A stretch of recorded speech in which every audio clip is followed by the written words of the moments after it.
Hello and welcome to the channel. Welcome to Trade Rose. So आज की video में हम बात करेंगे इंडिया विक्स की और इंडियन मार्केट्स की। तो जैसा कि हम पिछली 2-3 वीडियोस से डिस्कस करते हुए आ रहे हैं, पिछली जितनी भी वीडियोस हमने बनाई है वहाँ पर हमने डिस्कस किया है कि इंडिया विक्स के अंदर एक कूल ऑफ का माहौल है। और जब तक इंडिया विक्स के अंदर एक कूल ऑफ का सेंटीमेंट बना रहेगा, आज अगर आप देखोगे तो India VIX is down by almost 20%। अभी करंटली जो इंडिया विक्स ट्रेड कर रहा है वो 19 के अराउंड ट्रेड कर रहा है। जो हाई इंडिया विक्स ने बनाया है वो बनाया है 28 का।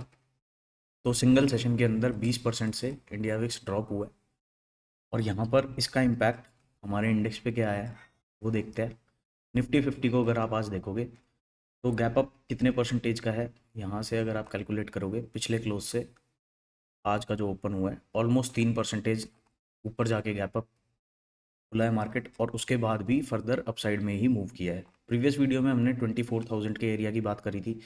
24,000 का आज ऑलमोस्ट टैप कर दिया है निफ्टी ने। आज के सेशन को अगर आप देखोगे तो काफ़ी बड़ा गैप अप खुला है, और गैप अप ओपन होने के बाद जो आज के सेशन का हाई बना है 24,025 का बना है। तो अभी तक का जो एक रीसेंट टारगेट था जो हमने डिस्कस किया था पिछली वीडियोस में, वो टारगेट दे चुका है मार्केट। और यहाँ पर अब देखना इंपॉर्टेंट ये है कि 24,120 का जो एरिया है वहाँ से लेके 24,170 तक जो एक ज़ोन है, ये ज़ोन रेजिस्टेंस की तरह एक्ट कर सकता है।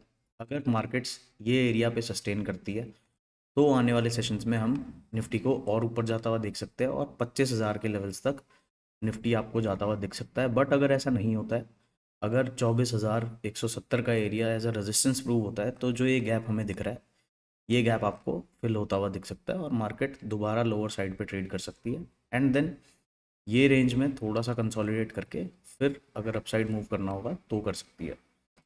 तो इतना बड़ा गैप अप कैसे हुआ? अगर आप प्रीवियस सेशंस को देखोगे, जैसा कि हमने प्रीवियस वीडियोस में डिस्कस भी किया था, जो मार्केट का सेंटीमेंट था वो slowly and steadily buying side जा रहा था पिछले 3 सेशन से ऑलमोस्ट।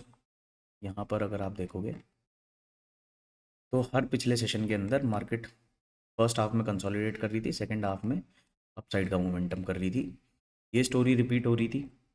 और आज ट्रंप ने कल ईरान के और यूएस का जो वॉर चल रहा था उस वॉर के अंदर एक सीज़ फायर का अनाउंसमेंट किया।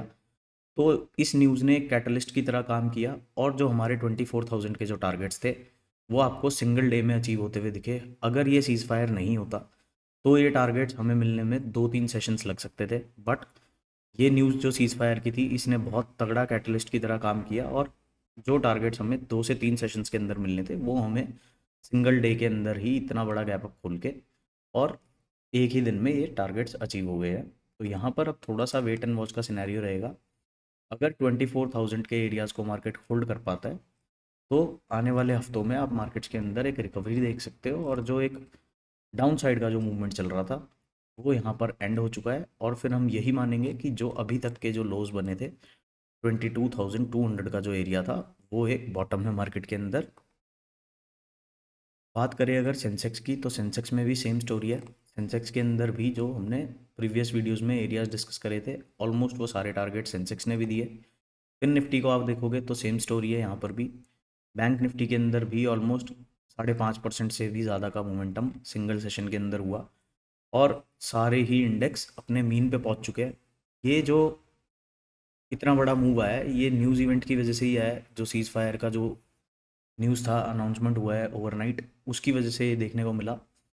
अगर ये सिनेरियो नहीं होता तो 2 से 3 सेशंस लगते और तब यहाँ पर जाके प्राइस पहुँचता।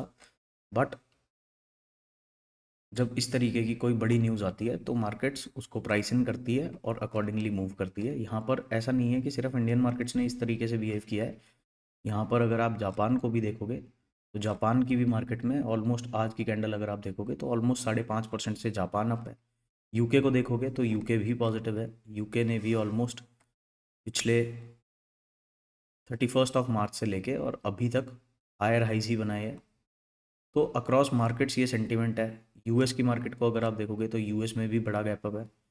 S&P 500 में भी गैप अप है। डाउ जोन्स को देखोगे तो डाउ जोन्स भी काफ़ी तरीके से पॉजिटिव है। नैस्डैक को देखोगे तो नैस्डैक भी पॉजिटिव है।